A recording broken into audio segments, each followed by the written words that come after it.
এটা আল্লাহ রাসূল নিজে বলতে চাচ্ছেন, এটা বলার দরকার নাই। রব্বুল আলামিন আরশে আজিম থেকে এর উত্তর দিয়েছেন যে কুল্লাস আলুকুম আলাইহি আজরা, যে আল্লাহ রাসূল আপনার জন্য যে আপনার কোন উযরত আমরা যে সাহায্য করতে চাচ্ছি এটা কিছুই প্রয়োজন নেই। আল্লাহ রাসূল বলতেছেন আল্লাহর পক্ষ থেকে ইল্লা মাওয়াদাতা ফিল কুরবা, আমার আওলাদে পাক যারা রয়েছে তাদেরকে তোমরা কিন্তু মহব্বত করো, তাদেরকে ভালোবাসো। সুবহানাল্লাহ। আজকে এমন একটি ব্যানারে আমরা এসেছি, পীর সমস্ত পীর যাদের মৌলিক আকিদা আহলে সুন্নাত ওয়াল জামাত, আমরা তাদেরকে ভালোবাসি, ঠিক কি না? কিন্তু আওলাদে রাসূল পাওয়া খুবই দুষ্কর।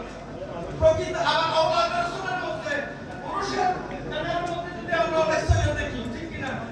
অনেকের সৈয়দ দেখি কিন্তু সাজারা নেই। অনেক সিদ্দিরা দেখি যেখানে সিদ্দিরার মধ্যে কর্তব্য, ওই সিদ্দিরার মধ্যে এমন এক ব্যক্তি রয়েছে যার সাথে আহলে সুন্নাতের কোনো সম্পর্ক নেই। কিন্তু আমাদের এই সিদ্দিরা যেমন কথা আমরা আওলাদে রাসূলও পেয়েছি।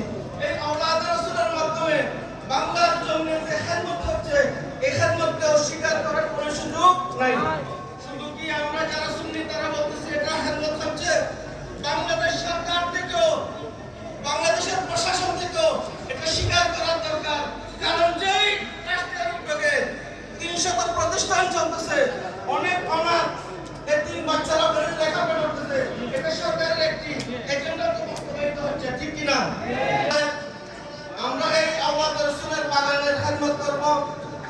শুধু তাই নয়, আমাকে যে বিষয়বস্তু দেওয়া হয়েছে, আল্লাহ রাসূল ওই সময় সাহাবায়ে কেরামের স্বর্ণ মুদ্রাকে গ্রহণ করেন নাই।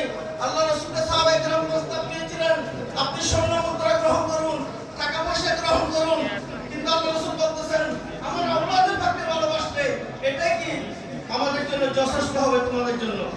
সুবহানাল্লাহ। রাসূল